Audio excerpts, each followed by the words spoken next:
Un accord de paix historique au Soudan. Samedi, le gouvernement soudanais et des chefs rebelles se sont réunis à Juba. Objectif, ratifier un accord qui doit mettre fin à 17 ans d'une guerre meurtrière. Le vice-président soudanais Mohamed Hamdan Daglo, un commandant de milices paramilitaires au Darfour, a signé l'accord au nom de Khartoum. Il était entouré du général Abdel Fattah al-Burhan, président du Conseil souverain soudanais, et du premier ministre Abdullah Hamdok.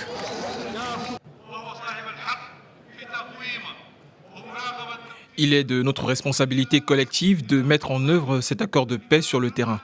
Ce processus ne sera pas achevé tant que nous n'aurons pas invité Abdelaziz Adam Al-Hilou et Abdelwahid Mohamed Nour à nous rejoindre dans ce processus. Je saisis également cette occasion pour féliciter le peuple soudanais pour son grand rôle dans la révolution de décembre qui a provoqué ce changement.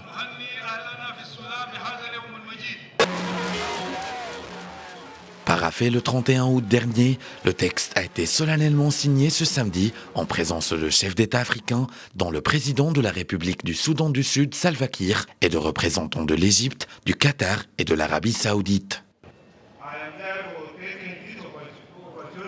Je saisis cette opportunité pour appeler la communauté internationale en général et les États du Golfe en particulier à tenir leurs promesses.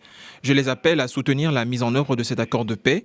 Pour ce faire, nous avons besoin de ressources financières pour reconstruire les infrastructures détruites par la guerre et les inondations. Ces fonds seront également mis à profit pour remédier aux disparités qui sont à l'origine du conflit.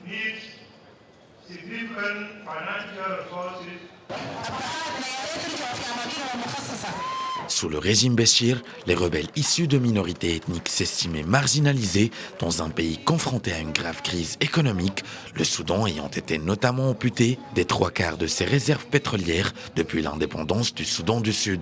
L'accord est composé de 8 protocoles: propriété foncière, justice transitionnelle, réparation et compensation, développement du secteur nomade et pastoral, partage des richesses, partage du pouvoir et retour des réfugiés et déplacés. Il stipule également le démantèlement à terme des groupes armés et l'intégration des combattants dans l'armée qui devra, elle, être représentative de toutes les composantes de la société.